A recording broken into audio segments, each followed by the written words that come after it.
Hi Nuno, if we could start with your team news, any changes from who you had available last weekend? Daniel is out, Ibrahim Sangare is also out. That's enough. You have Morgan Gibbs-White back Yeah. available, of course. Yeah. Another England call-up for him. Yeah. How important to have him back? How much of a miss was he? Very important to have him back. Very, very special player for us. His talent, the team relies on him to produce things, and it's good to have him back, definitely. And happy for him to be called up again.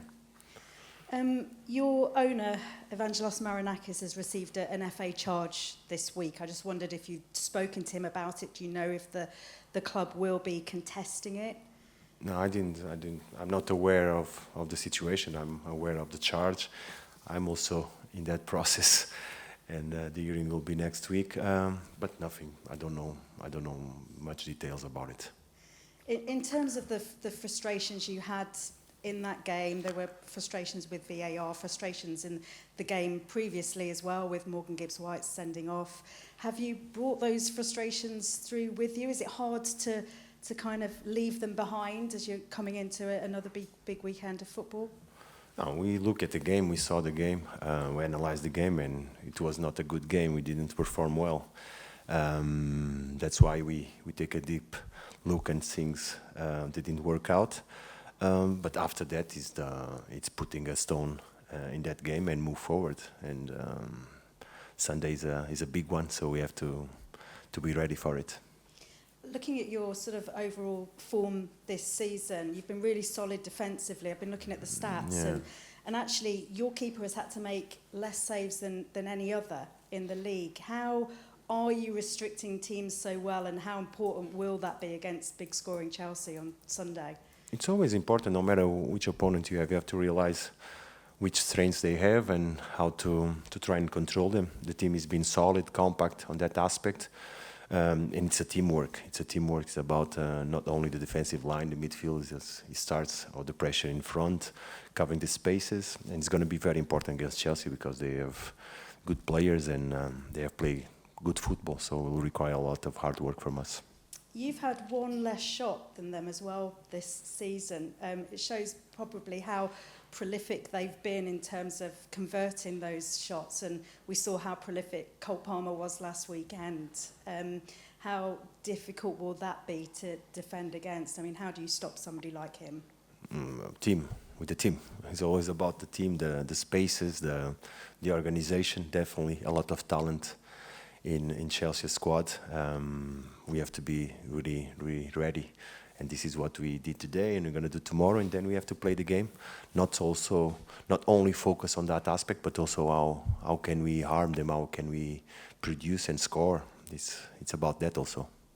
Yeah, in terms of that, scoring more goals, are you happy with the balance at the moment? Because as I say, defensively, one of the best in the Premier League, but has that come at a cost at scoring more? And how do you score more without affecting what you're letting at the back? That's the big issue in football, finding the balance between the work in both boxes, you know. But we are producing a lot of situations. We should be more clinical, those aspects. I believe that we're going to improve. And the challenge is to improve that part on the pitch, the offensive part of the game, but stick with your plans, stick with your tasks. Being solid and compact is basic in football.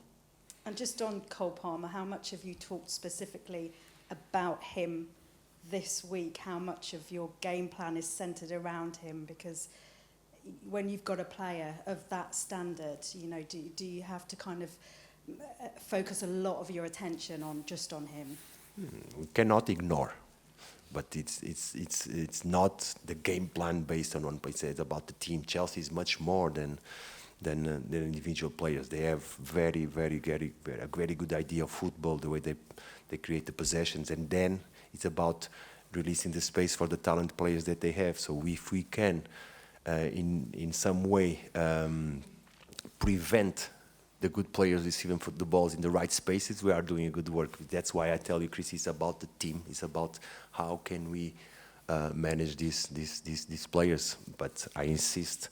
And you asked me if I spoke with the team about. I spoke with the team about Chelsea. This is what we have to focus.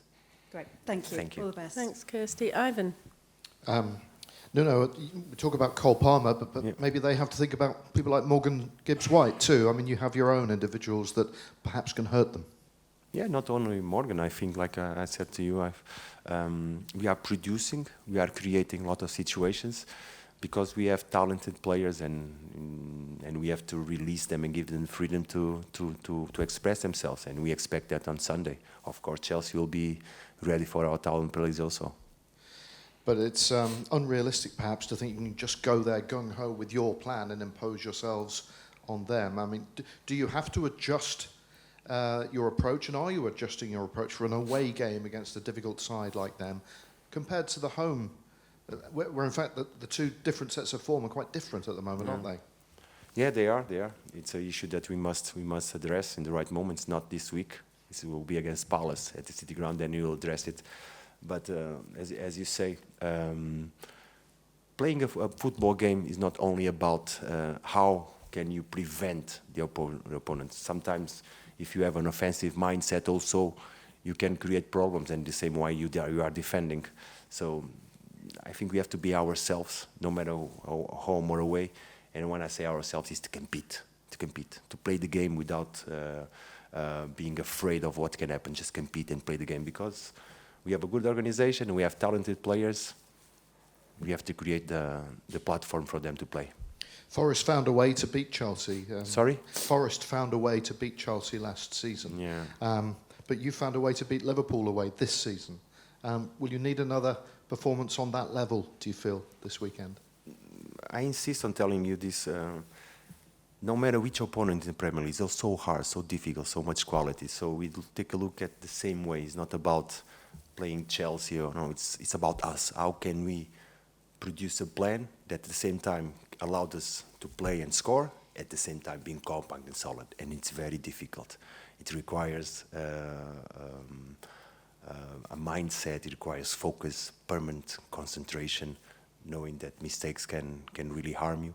So he's minimizing the mistakes and forcing the opponent mistakes. And it felt like a missed opportunity, a frustrating weekend last weekend. Yeah.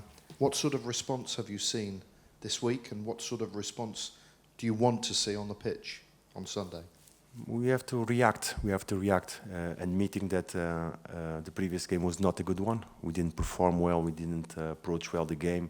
There are so many things that we should take a look at, and then react. It's not about words now. It's about actions. Thank you. Thank you. Thanks. Sam, please. Just a quick one about Morgan Gibbs-White getting obviously a second call-up to the England squad. Yeah. How much do you think that does for his confidence for yourself as well, and if he becomes a sort of player at major tournaments and things, how much will that do for him as an individual? He will improve. Will improve because if you play in the highest level, it's always a good chance to improve. And Morgan is in this pathway of growing and becoming a player that established himself in England and plays on major tournaments. At the same time, the contribution that he has for the team. I think these two things happening, he's happy. And when he's happy, he plays better. I just wanted to ask you as well, obviously there's been some sort of controversial decisions and VAR and refereeing and charges all sort of coming up again. It's a bit reminiscent of last season. How do you stay focused on the football and what's happening? Trying to ignore. For now, it's not an issue for us. Let's try to keep it this way. Always expecting the referees and VAR to make the better decisions for the game. This is our message, and this is how we approach for now. Yeah.